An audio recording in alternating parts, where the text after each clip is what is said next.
317-7330. Recuerda, cuando te cuidas, proteges a los que amas. Tunja, la capital que nos une. El siguiente programa es apto para todos. Los menores de 12 años deben estar en compañía de un adulto responsable.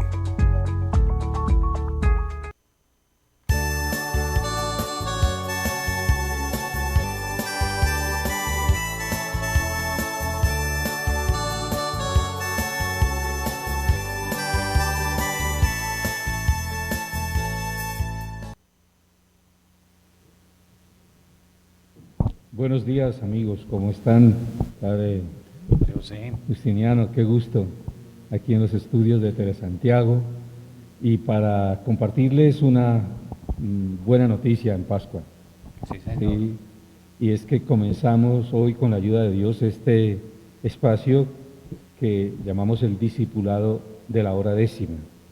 Es un encuentro de los discípulos con Jesús, con su divina palabra. Es un espacio para hacer resonar las palabras del Señor que hemos escuchado el domingo en nuestras asambleas, en nuestras capillas, en nuestras iglesias, nuestros templos parroquiales o capillas de capellanías. Entonces, yo espero que sea lo que ha sido en otros lugares este discipulado, una gracia y una bendición para todos los que puedan recibir este pan partido, porque de eso se trata, de partir este pan de la Escritura, que es vida para todos los que la reciben con fe. Lo decía San Pedro en el discurso del pan de vida, solo tú tienes palabras de vida eterna. Venimos a alimentarnos de esa palabra de nuestro Señor, que nos alimenta los domingos y que nos fortalece para las tareas de la semana. Padre José, pues esta es su casa, ha sido de los fundadores de Telesantiago y una de las personas que siempre ha estado ahí en esa parte espiritual, apoyando, ayudando a nuestras comunidades, y qué mejor en esta pandemia poder ayudar al conocimiento de la palabra de Dios y al mensaje que debe quedar en nuestro corazón. Muchos se preguntarán, como me estoy preguntando, ¿por qué discipulado de la hora décima? Excelente, podríamos comenzar por ahí, el tema del discipulado. En realidad, ser bautizado, ser cristiano católico, es todo el tiempo una experiencia de discipulado, ¿sí? O sea, toda la vida, nosotros nos identificamos como aquellos que seguimos a Jesús, y el que sigue a otro es el discípulo. Entonces, todos los días, todo el tiempo, toda nuestra vida, nosotros seremos discípulos de Jesús. O sea, estaremos aprendiendo de Él, viéndolo a Él, intentando imitar su nobleza, sus gestos, sus valores, sus actitudes, repitiendo sus palabras, entendiéndolo. Entonces el discipulado es una condición natural de todo bautizado. Y un católico que hace valer su bautismo, lo primero que se siente es discípulo del Señor. Entonces, discípulo también representa una conciencia de alguien que crece, ¿cierto? Mientras que el maestro da, ya, el discípulo aprende. Entonces, la idea de sentirnos discípulos es la idea de alguien que quiere aprender, que se considera siempre en un proceso de crecimiento. Y yo creo que esa es una buena filosofía de la vida, o sea, entenderse uno mismo como una persona que aprende, una persona que recibe enseñanzas. Y de hecho la vida todos los días es casi como una escuela, una universidad, donde uno toma lecciones, algunas más importantes que otras, por supuesto, pero se trata de un aprendizaje.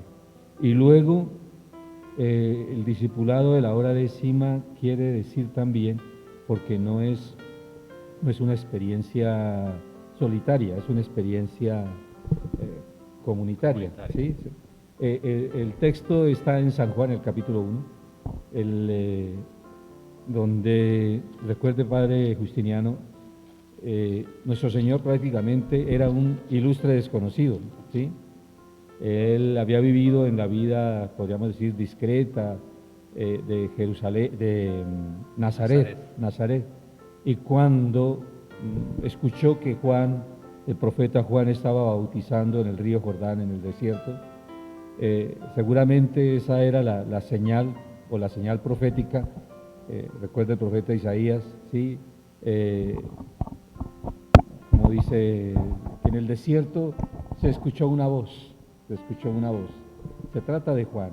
Y esa voz Jesús sabía que era el campanazo de la providencia para decirle: mi hijo, ya le tocó dejar el nido, el hogar con María y José y salir a cumplir la misión para la cual vino a este mundo. Pero él era un desconocido.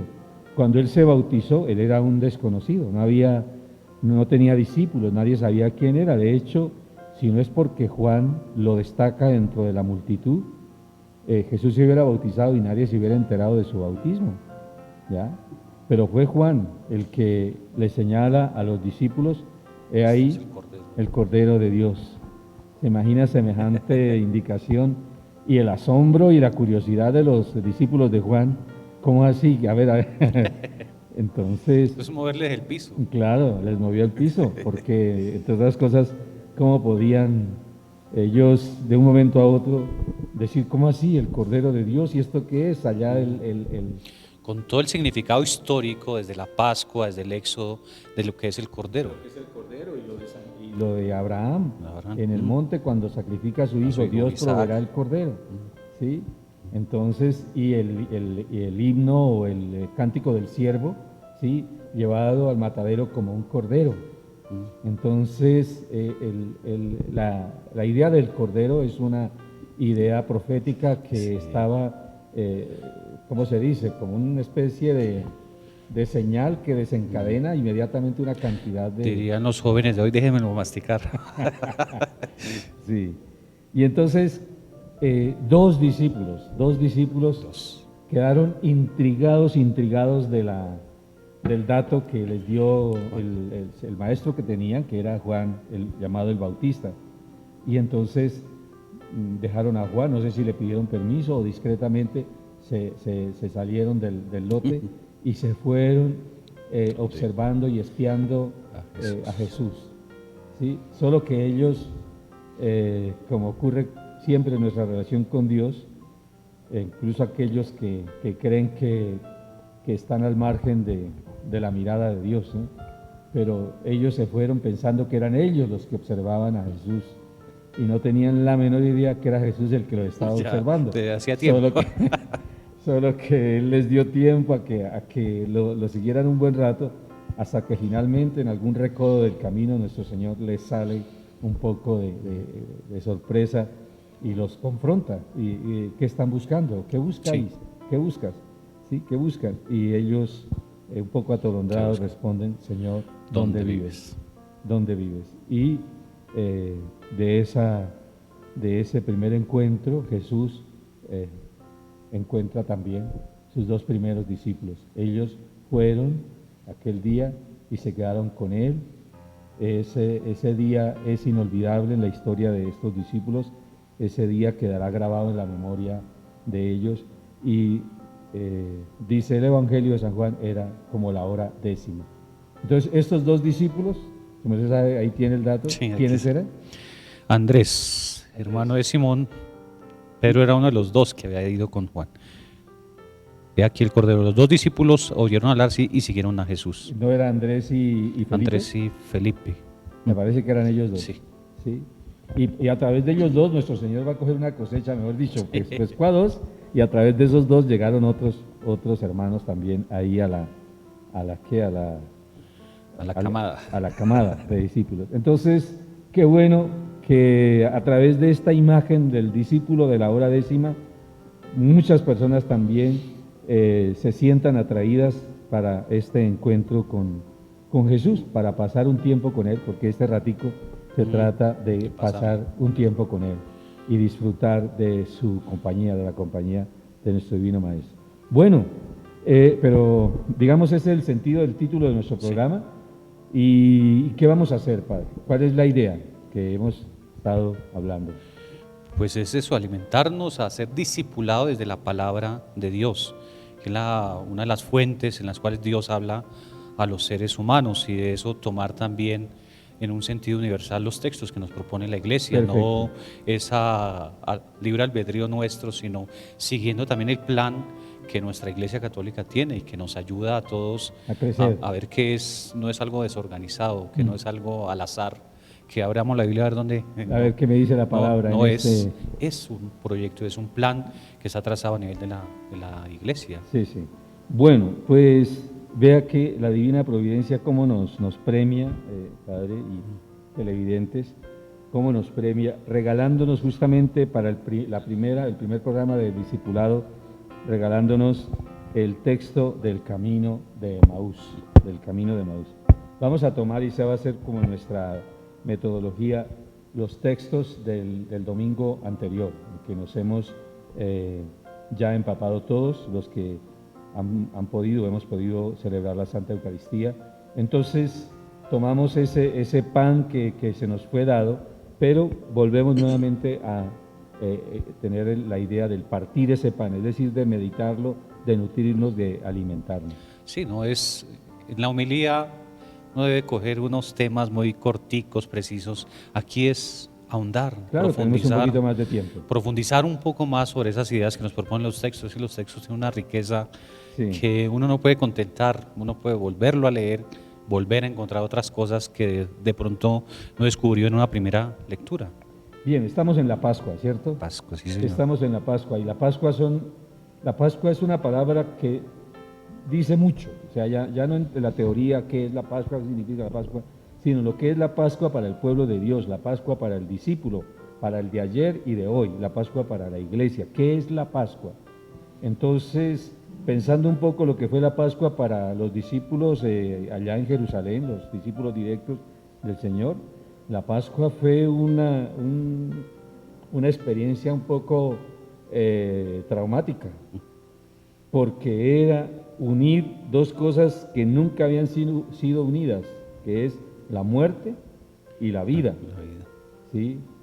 El dolor y la alegría, la desesperanza y la esperanza. O sea, la Pascua articula la vida, porque la vida de las personas tiene siempre esos dos elementos, ¿sí? Y lo vamos a ver, por ejemplo, en los discípulos de Emaús. Ellos están viviendo, podríamos decir, en carne viva la Pascua. Han pasado 3 días, dice el Evangelio de San Lucas. Para los que quieran seguirnos en la Biblia, estamos leyendo el capítulo 24 del Evangelio de San Lucas, a partir del verso 13. Dice, aquel mismo día, el primero de la semana, ¿sí? ¿Cuál día? El domingo. El domingo, porque es el primero de la semana. El domingo es el día primero de la semana.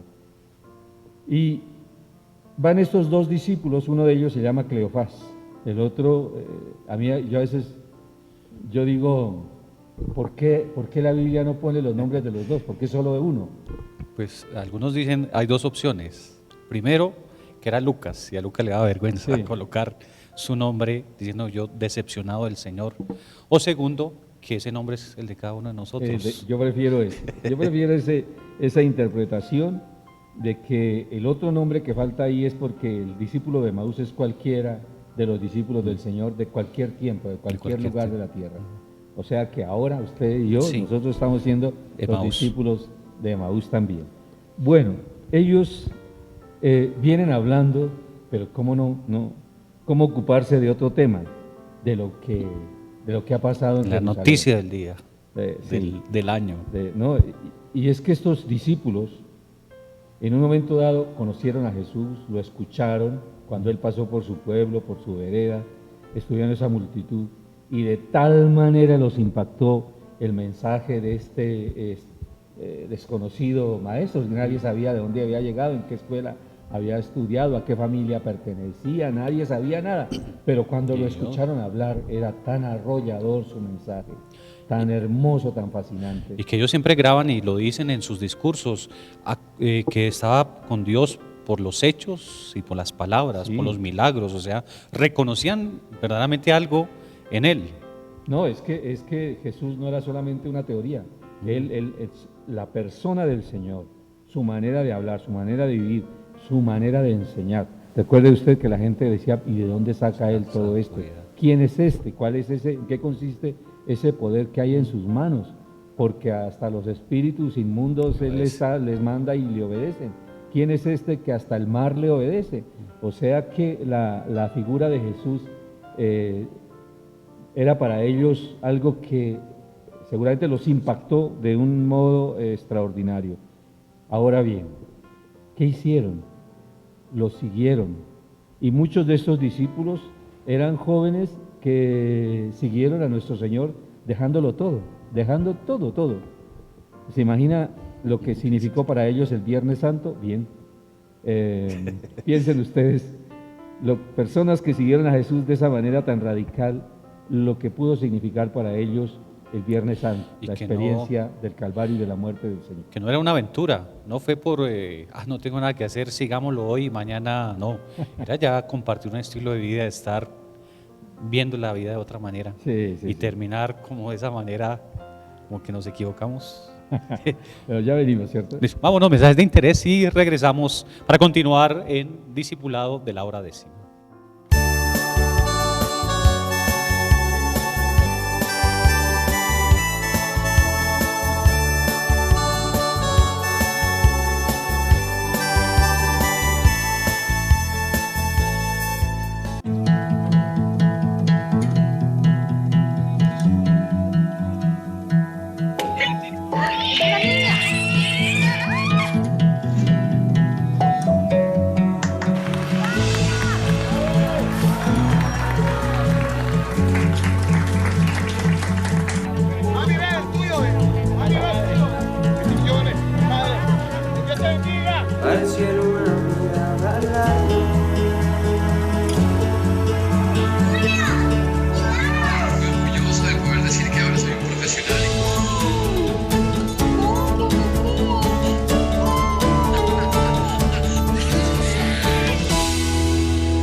Te queremos a salvo en casa, pero si tienes que salir, usa tapabocas.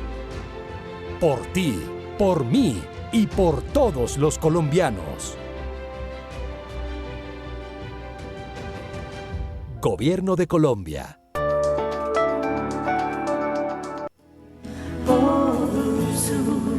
Por tu dolorosa pasión, ten misericordia de nosotros y del mundo entero. Ten misericordia de nosotros y del mundo. A ti, que haces parte de la familia Telesantiago, te invitamos a participar de la Coronilla de la Divina Misericordia desde las 3 de la tarde a través de nuestra señal de televisión y redes sociales. Recuerda que en Telesantiago oramos por ti.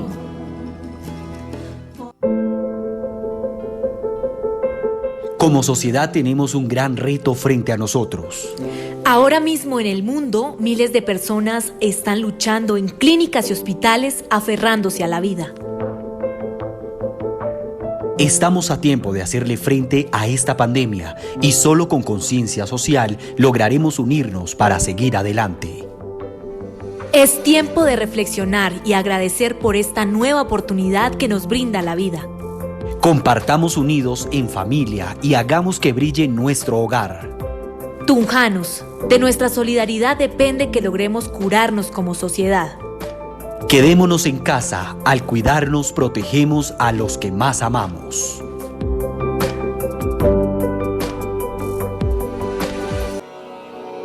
¿Cómo evitar el coronavirus?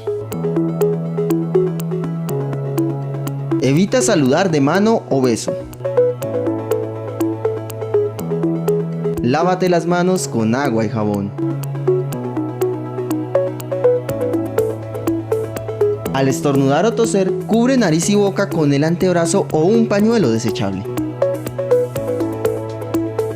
En Telesantiago, el COVID-19 lo combatimos todos.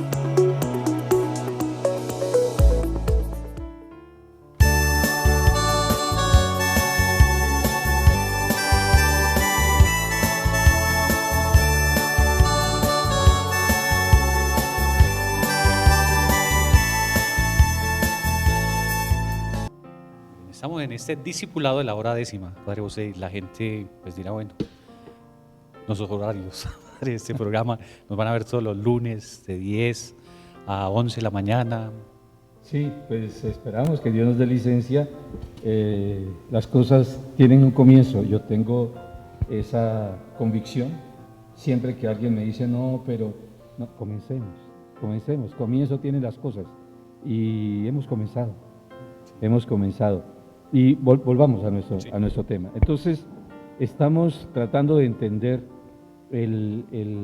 lo que ocurre en este texto que nos narra San Lucas en el capítulo 24, el tema de los discípulos de Emaús o el camino de Emaús. Les decía que los discípulos van hablando de lo que ha sucedido, lo que les ha sucedido, no como una cosa de, tenaz la pandemia en China, ¿no? Tenaz el coronavirus en Estados Unidos, no. Realmente estos discípulos han vivido en primera persona, en sus corazones, en sus almas, han vivido ese trauma del Viernes Santo. Han visto a su amado Maestro, con el que hicieron tantos proyectos y tantos sueños, y ellos se proyectaron hacia el futuro y se sentían los hombres más afortunados del mundo, porque cada día para ellos era realmente una experiencia maravillosa. Y de un momento a otro, recuerden ir a Jerusalén el Domingo de Ramos, la fiesta para los discípulos, y esa misma semana, 3-4 días después, estar todos acorralados y ver a Jesús crucificado, y en la manera como muere, como es ejecutado, como es juzgado, y cómo la multitud de Jerusalén pidió la liberación de Barrabás y la muerte de Jesús, y luego cómo tuvieron que sepultarlo sin hacer propiamente un ritual de entierro, de exhumación, cómo se desenvolvieron los hechos. Entonces, claro, tienen mucho de qué hablar. Y luego, todo esto que ahora hablan en la comunidad de que algunos fueron al sepulcro y está vacío, y otros que lo vieron y que está vivo, que aseguran que está vivo. No, mejor dicho, la cabeza de ellos es un costalado de anzuelos. Dentro de ellos, Padre, también hay como las preconcepciones. Ejemplo, la concepción mesiánica, la imagen del Mesías. O sea, ellos mismos, nosotros esperábamos que él fuera el Mesías, pero hace 3 días y no es el Mesías. No, es que no cuadra. Porque la concepción mesiánica que ellos tenían, su mentalidad era totalmente distinta al Mesías que verdaderamente llegó. Sí, entonces, digamos, van por el camino, unos 10 kilómetros, 10 kilómetros. Emaús de Jerusalén, más o menos, o sea, eso es, una caminata de cuánto tiempo, 10 kilómetros, son unas 2 horas, 3 horas. No, casi 2 horas, 2 horas de camino. 2 horas, ¿no? Sí, y van hablando y de pronto un viajero más, un peregrino más que sale y se junta a ellos. Sí, y no lo reconocen, reconocen. Se había sido Pascua y muchos subían a Jerusalén a celebrar la Pascua, entonces es normal que también mucha gente sube y baja. Y que otros ya estén de vuelta, sí. Y este forastero les pregunta, bueno, ¿y de qué van conversando? Oye, ustedes que los veo conversando ahí tan concentrados, ¿de qué va conversando nuestro Señor? Ay, Dios mío. ¿Y por qué? Y a mí me gusta este detalle del Señor, porque nosotros podemos decir que Dios sabe todo, que Dios lo conoce todo. ¿Y por qué quiere Él que nosotros le contemos? Porque Él quiere saber la versión nuestra. Dios tiene una versión de las cosas, pero Él quiere tener la versión nuestra, que nuestra versión siempre es más dramática, a veces totalmente equivocada del sentido de los acontecimientos. A veces somos demasiado exagerados, a veces nos ponemos como héroes, a veces como víctimas, a veces somos muy ¿cómo se dice?, orgullosos y no reconocemos nuestras responsabilidades, a veces minimizamos la trascendencia de los hechos. Entonces, sin embargo, Dios quiere conocer nuestra versión, porque es a partir de ahí que Él puede actuar, ¿sí? Y entonces ellos se detienen, ¿sí? Detenerse. Como me gusta a mí esa palabrita, detenerse, esa actitud, detenerse, ¿sí? Detenerse porque el encuentro con el otro, con el desconocido, con el forastero, vale la pena por lo menos detenerse un instante, y no como sucede en esta sociedad donde la gente pasa de largo, todo el mundo pasa de largo, ¿sí? Nadie se detiene ante el otro, pero tampoco nadie se detiene ante Jesús. San Lucas también nos presenta el texto del buen samaritano, de los que pasaron de largo, y uno que sí se detuvo. Es el buen samaritano. Sí, vea, yo no había caído en cuenta. El detenerse tiene también su palabra, digamos, evangélica, y hay que saber detenerse, porque dichoso, recuerda el Salmo 1, el que no se detiene en el consejo, en la asamblea de los impíos, de los malvados, el que no se sienta en la reunión de los cínicos. Entonces, hay motivos para detenerse y hay otros motivos que es mejor salir corriendo, ¿cierto? Sí, señor. Pero sobre todo aquí se nos dice que estos discípulos se detuvieron porque Jesús empezó a hablar con ellos. Ante este forastero se detienen y lo involucran en la conversación. ¿Eres tú el único forastero de Jerusalén que no sabe lo que ha pasado? O sea, qué pregunta, ¿no? Si a Jesús le había pasado todo, que si no sabía lo que había pasado. ¿Y nuestro Señor? Pero no les muestra ningún signo. No. Y Dios mío, ¿pero qué fue lo que pasó? Sí. Y escucha la versión de ellos. Sí, escucha la versión, sí. Pues bien, y ellos entonces le cuentan al Señor lo de Jesús, lo de que era un profeta grandioso, pero observe, querido Padre, queridos amigos, discípulos, que realmente si nuestro Señor no les hubiera socorrido, ayudándoles a entender las Escrituras, ellos hubieran totalmente perdido la conexión con la Pascua del Señor. O sea, están totalmente desconectados del sentido de las cosas que habían sucedido en Jerusalén. No comprendían realmente lo que había sucedido en Jerusalén. Tema no es de lógica humana. No, sí, porque por una parte era necesario conocer las Escrituras, y en segundo lugar, entender el sentido de las Escrituras. Observe que más adelante, cuando ellos van a contar o hablar entre ellos después de lo que les pasó, dice, no es verdad que nuestro corazón ardía cuando Él nos explicaba las Escrituras, ¿sí? Esta experiencia que hace arder el corazón. Yo digo, porque muchos discípulos tienen el corazón como una piedra o como un bloque de hielo, un corazón, como dice el profeta, un corazón de piedra y no un corazón de carne. Entre otras cosas, cómo quitar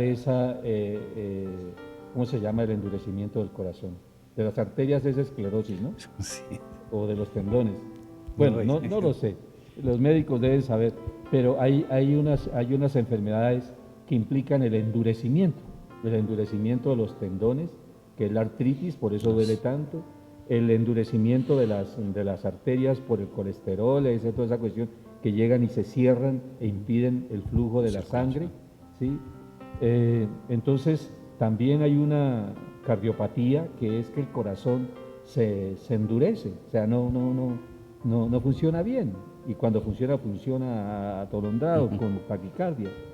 Pues espiritualmente, el corazón del discípulo también se puede enfermar, y puede su corazón estar frío, pero vea lo que Jesús hace en el discipulado de Emaús, que es hacer que el corazón arda nuevamente. Nuestro corazón ardía.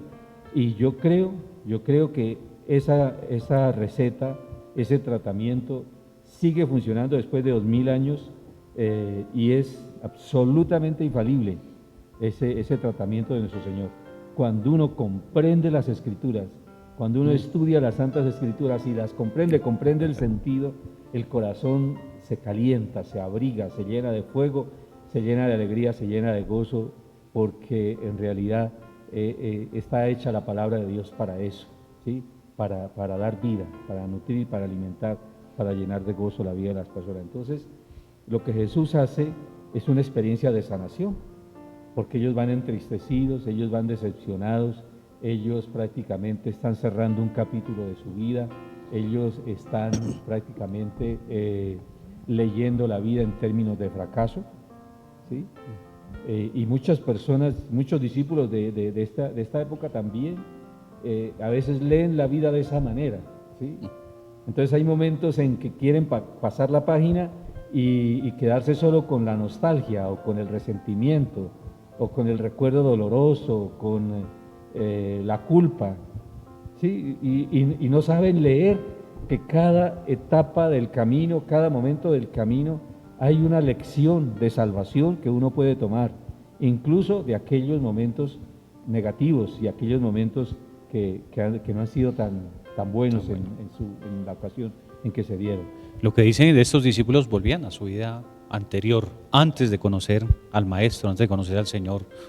No era, pues volvamos al pasado. Dice que van bajando de nuevo a Emaús a retomar su vida como antes, que es uno de los peligros de nosotros como discípulos, retomar el pasado y quedarnos... Sí, volver al pasado. Sin embargo, yo no sé si la vida de ellos, es decir, si uno puede decir que vuelva a vivir como era antes, después de lo que le ha sucedido.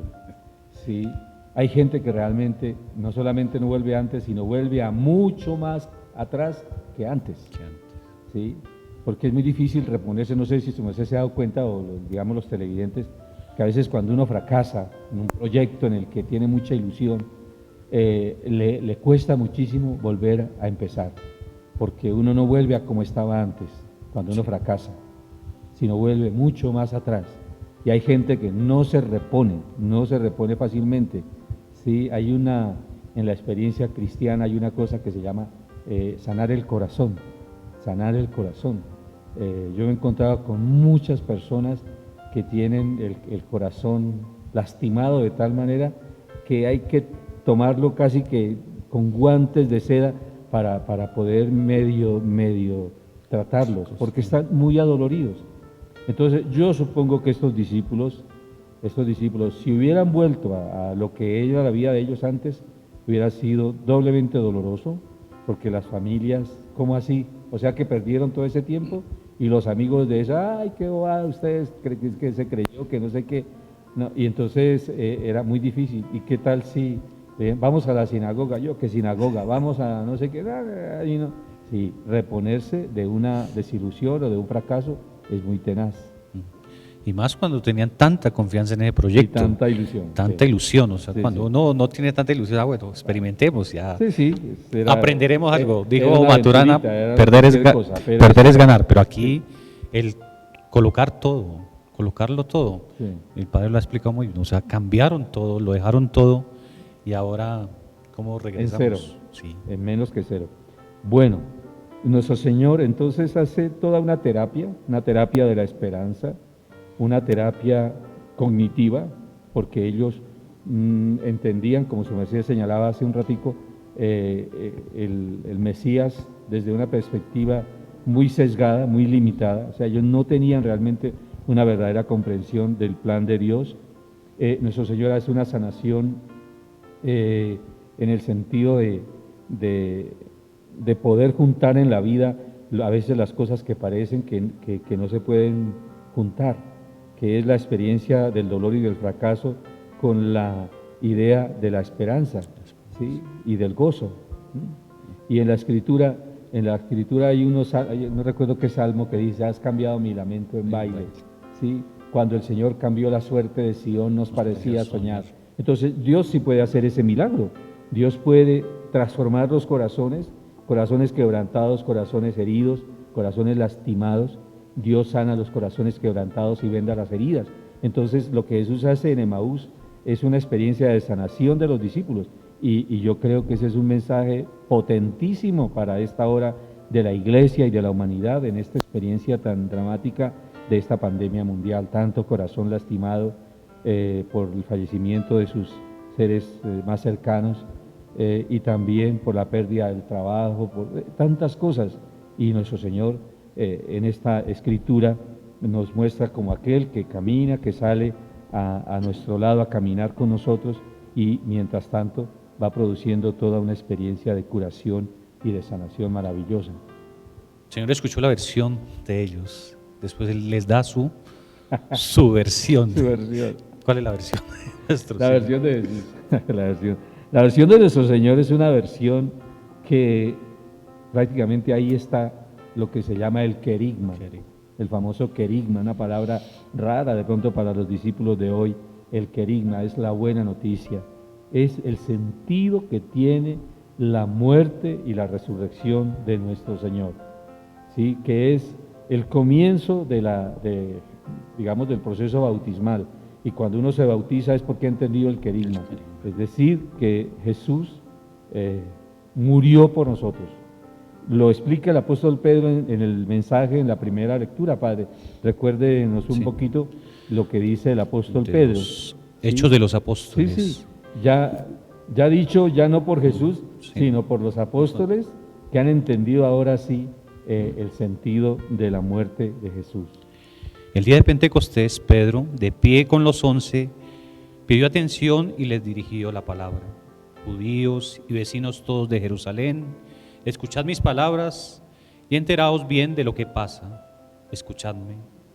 Os hablo de Jesús Nazareno, el hombre que Dios acreditó entre vosotros, realizando por su medio los milagros, signos y prodigios que conocéis. Conforme al designio previsto y sancionado por Dios, os lo entregaron y vosotros por manos del pagano lo matasteis en una cruz. Pero Dios lo resucitó rompiendo las ataduras de la muerte. No era posible que la muerte lo retuviera bajo su dominio, pues David dice: tengo siempre presente al Señor, con Él a mi derecha no vacilaré.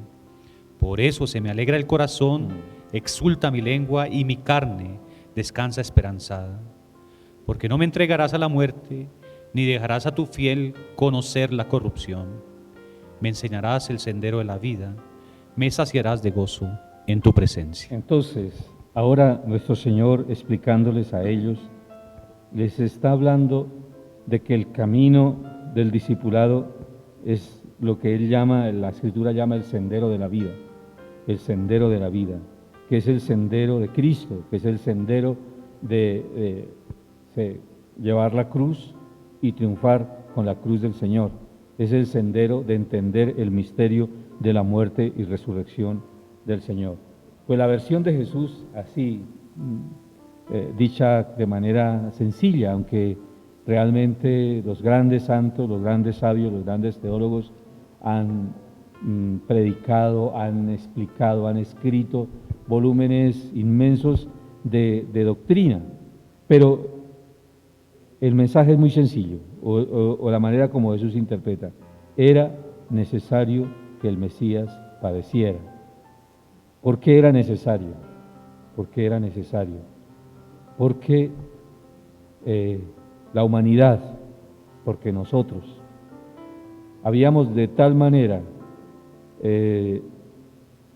pervertido el plan de Dios, dañado el plan de Dios, de tal manera era casi irreparable el proyecto de Dios en la humanidad, en nosotros, ¿sí? De tal manera el pecado había contaminado la vida, de tal manera el veneno de la serpiente, de la mordedura de la serpiente, nos había intoxicado y nos había envenenado, que no había ninguna manera de salvar a esta humanidad, de salvar al ser humano.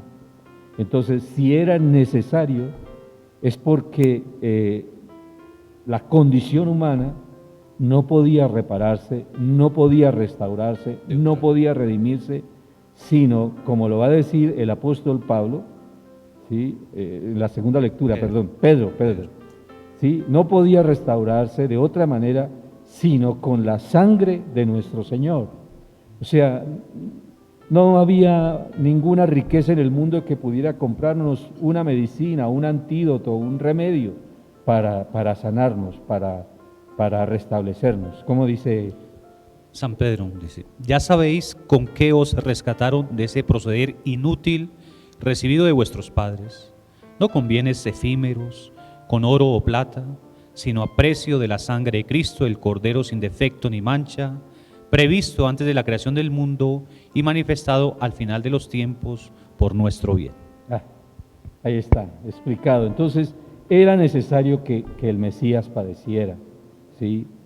Nosotros éramos esa razón de la necesidad del sacrificio de Cristo, era necesario, ¿sí? En ese sentido, yo tendría en ese momento que detenerme si estoy leyendo esta palabra y digo, Dios mío, o sea, fueron mis pecados, fue la maldad del mundo lo que llevó a Cristo a la cruz, lo que el peso de mis culpas que dice Isaías, fueron mis pecados, mis faltas los que le pesaban, fue a causa de mis extravíos que Él fue castigado.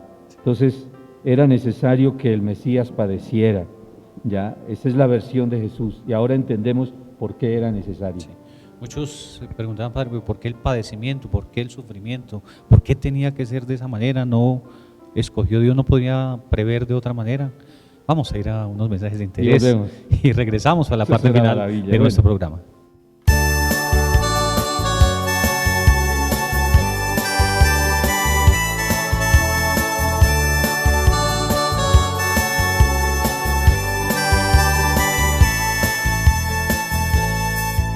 Un buen ciudadano digital se cuida y cuida a los demás para evitar el contagio del coronavirus. Apaga tu celular y límpialo con un paño. Limpia con un palillo todas las entradas del celular. Moja un pedazo de algodón con alcohol y limpia todas las superficies de tu celular o aparato electrónico. Con un nuevo pedazo de algodón, limpia y seca tu dispositivo electrónico. Recuerda lavarte las manos antes y después de limpiar tu dispositivo.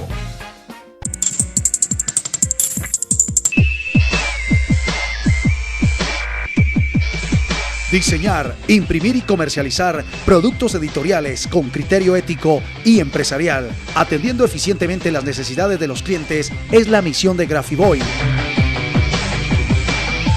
Grafiboy en Tunja, Avenida Colón número 2242, pasos arriba de la Secretaría de Salud.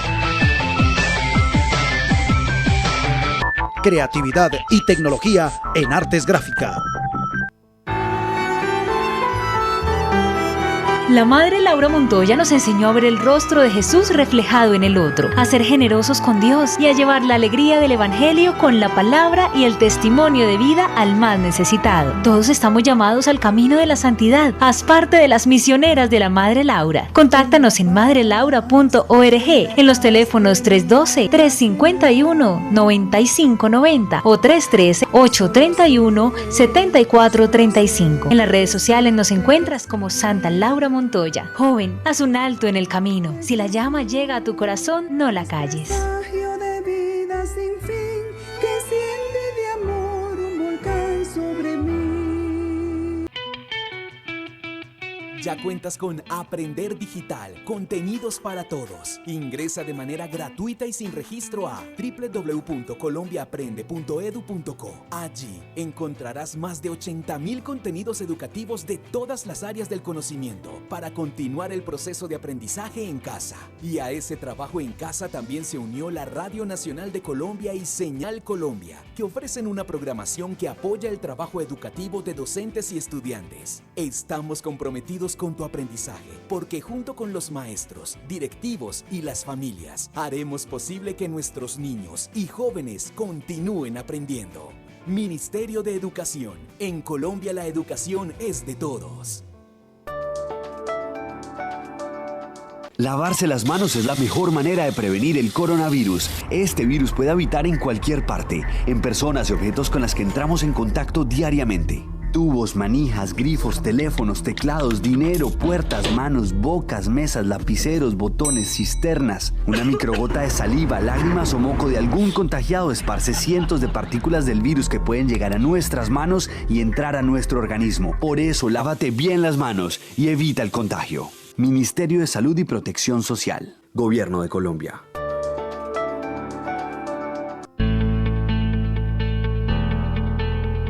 Con los niños sucede una situación particular. Los niños no entienden con la lógica formal.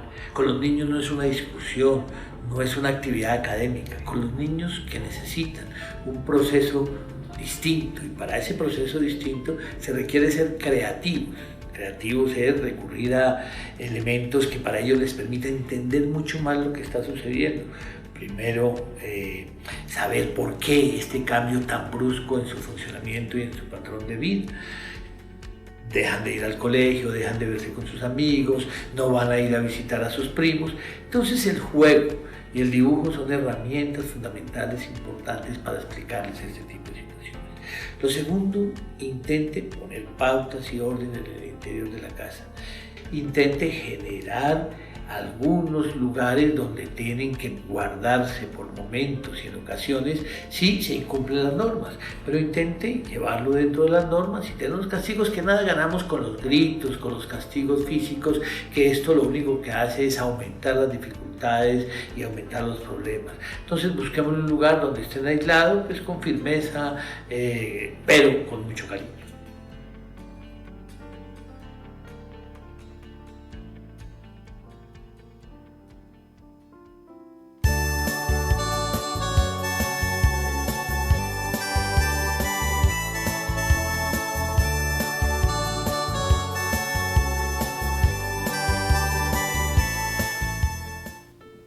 Bueno.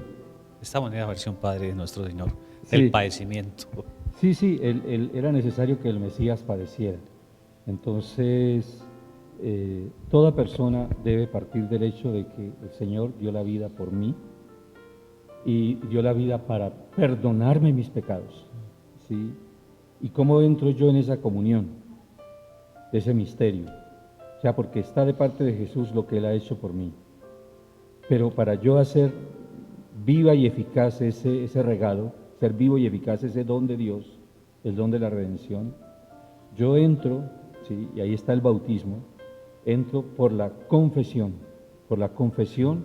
de mi fe en Él, ¿sí? Y por la confesión de mis pecados y de que Él dio la vida por mí. O sea, mientras no haya ese vínculo, uno no entiende realmente por qué, cuál es el vínculo que lo une a Jesús. Imagínese, Padre, esta situación, para ilustrar lo que acabo de decir. Suponga usted que hay una persona que en un momento dado, un día, le llega una banda de asesinos, ¿sí? De sicarios, y dice: venimos a matarlo a usted y a su familia. ¿Sí? ¿Por qué? Porque usted tiene una deuda de 500 millones de pesos y el patrón le dio tiempo a usted para que pagara y usted no pagó. Entonces, aquí el precio que se paga es con la vida. Y cuando ya lo van a acribillar, suponga que llega alguien que va pasando por ahí y se da cuenta del hecho. Y entonces, interviene un momentico, ¿qué es lo que pasa? ¿Sí? Y este señor llorando dice: no, que me van a matar porque tengo una deuda que no puedo pagar. Y el otro: sí, está condenado a muerte, ya eso aquí no hay nada más que hacer. Él y su familia y todos están condenados a muerte porque no pudieron pagar la deuda. Y ese señor pregunta: ¿y cuánto es? ¿Cuánto es? No, son 500 millones. ¿500 millones? Sí, 500 millones. Imagine quién, un desconocido, ¿sí? Y dice: no se preocupe, yo les voy a dar esa plata. Saca su chequera y escribe 500 millones, ¿sí? O deme el número de la cuenta de su patrón, y yo le traslado los 500 millones de pesos. ¿Sí? O sea, solo piensa ese caso. Ahora bien, suponga que esa persona, después de que los asesinos se van y que no los matan a ellos, ¿Cuál vínculo va a tener con esa persona, con ese desconocido que pagó toda esa deuda impagable y los rescató y les hizo que les perdonaran la vida? Entonces, hagamos la comparación con nuestro Señor, que Él no pagó ni oro ni plata, sino ¿cuál fue el precio? Su propia vida, su propia vida. Entonces uno tiene que entender esto, era necesario que el Mesías padeciera, uno tiene que entender esto para poder tener un vínculo con Él. Si uno no entiende que Él dio la vida por uno, o sea, si Él dio la vida por mí, eso es lo que Él les está diciendo a los discípulos de Emaús, yo di la vida por ustedes. Sí, ustedes entiéndanlo, por favor, si no el Viernes Santo no significa nada. Ese vínculo de sangre, la sangre era la vida, o sea, un vínculo de vida, un vínculo que también la alianza había sido sellada con la sangre del Cordero. Entonces ese vínculo es vincularse uno totalmente de vida con la otra persona. Bueno, y antes de que se nos acabe el tiempo, el desenlace tan hermoso, al llegar, termina el camino, ya es prácticamente de noche, y los discípulos tienen una idea genial, y yo espero que todos los televidentes tengan esa misma idea: invitar a Jesús a quedarse con ellos. Yo creo que si de algo nos debe servir el discipulado es para poder entender que Jesús debe ser invitado a ser el huésped de honor permanente en nuestra vida, en nuestra casa, en nuestro corazón, en nuestro caminar. Y Jesús, dice la Escritura, entró para quedarse con ellos. O sea, es un hecho que Él entra para quedarse. Él no entra, listo, pero yo hasta la puerta, pero yo solo le recibo un tinto, pero yo unos minuticos porque es que tengo que salir. No, Él entra para quedarse. Pero Él hizo el ademán de seguir adelante. Porque una de las cosas de la fe es el deseo, el anhelo santo de la fe. Es desear algo, es querer algo. Y Dios quiere que en los corazones surja ese anhelo, ese deseo, ¿sí? Como busca la sierva corrientes de agua, así mi alma te busca a ti, Dios mío, ese anhelo. Entonces Jesús deja que aflore ese anhelo en el corazón, pero el desenlace. Si no le hubieran dicho nada, él no me van a invitar, no. Él deja ese deseo. Sí, él ya se invitar. Bueno, y termina el texto con un detalle maravilloso que será definitivo para la historia de la iglesia. Dice el Evangelio que nuestro Señor entró para quedarse con ellos y que cuando llegó el momento de la cena, Él tomó el pan, dio la bendición y lo partió y se lo dio. El gesto de la fracción del pan. Pero el detalle del Evangelio dice que cuando Él partió el pan, se les abrieron los ojos. Los reconocieron. ¿Cómo así que se les abrieron? ¿No habían estado abiertos cuando caminaba? ¿O fue que vinieron vendados? No. ¿Sí? Se les abrieron los ojos. ¿Qué mirada se abrió en ese momento? La mirada de la fe, la mirada del creyente, la mirada sacramental. En adelante, prácticamente ellos van a entender que esa es la fracción del pan, es decir, en la Eucaristía, que los congrega a ellos en ese pan que se parte, donde ellos van a reconocer a su Señor, a Jesús muerto y resucitado, al que tanto aman, al que tanto, anhelan recibir en su casa. Entonces, esa experiencia de la fracción del pan, podríamos decir que cierra todo el proceso, y en cierto modo, Padrecito, si usted se da cuenta, el camino de Emaús es casi como un camino eucarístico, es un camino eucarístico. La primera parte es toda la liturgia de la palabra, y la segunda parte, el desenlace de la liturgia de la Eucaristía. Es una verdadera Eucaristía la que celebra Jesús con los discípulos de Emaús. Y lo que sigue después de la Eucaristía es el anuncio, la misión, ¿sí? La misión. Entonces ellos ya no se quedan ahí sentados, ya salen a comunicar lo que han vivido, lo que han visto. Ellos no estuvieron en la última cena. Cleofás y el otro discípulo no estuvieron en la última cena y no vieron el signo del Señor, pero lo reconocen en la Eucaristía. Increíble, ¿no? Sí. Maravilloso. ¿Qué le parece, padre, si concluimos? Esto parece que era mucho tiempo, pero en realidad es tan delicioso este pan bendito, por eso el corazón se llena de este fuego tan extraordinario. Yo por lo menos lo he sentido. Yo también. Lo he sentido y espero que nuestros televidentes lo hayan sentido. El fuego de estar con Cristo, de entender las Santas Escrituras. ¿Qué les parece a todos ustedes si por un momentico dejamos que este corazón que está ardiendo en esa llama de la fe, esa llama del amor por Jesús, saque una llamarada de fuego en la alabanza y la plegaria? Sí, amado Jesús, te hemos sentido a nuestro lado caminando por el camino de nuestra vida. También hemos comprendido tu dolor, tu cruz, tu sacrificio. Hemos entendido que diste la vida por nosotros y estamos inmensamente agradecidos y nos sentimos ahora más que nunca unidos a ti, unidos a tu amor y tu misericordia. Te damos gracias por este momento de compañía en esta etapa de nuestra vida, de nuestra historia.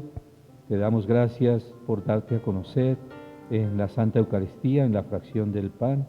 Te damos gracias por cambiar nuestro lamento en baile, nuestro llanto en alegría, por hacernos vivir esta Pascua y llenos de fe y de esta santa confianza en tu amor. Seguimos nosotros avanzando en este camino, sabiendo que siempre estarás a nuestro lado, ayudándonos a recorrer hasta la meta el camino que nos has trazado. A ti, que vives y reinas, lleno de gloria, lleno de vida, a la diestra del Padre en la comunión con el Espíritu Santo, por los siglos de los siglos. Amén. Amén, Padre. Muy bien, Padre. Padre, muchas gracias. Entonces, ¿qué les pareció el discipulado de la hora décima? Cuéntenle a otros que estamos en este nuevo proyecto de evangelización a través de los medios, de la televisión de Telesantiago, y esperamos seguir contando con la fidelidad de todos ustedes para que lo vean en directo o en diferido, pero este va a ser un pan que se va a compartir aquí. Se va a multiplicar. Se va a multiplicar. Padre, muchas gracias. Bueno. No olviden, en unos minutos, la Santa Eucaristía con su santidad el Papa Francisco desde Santa Marta, por las intenciones de cada uno de nosotros. Dios los bendiga.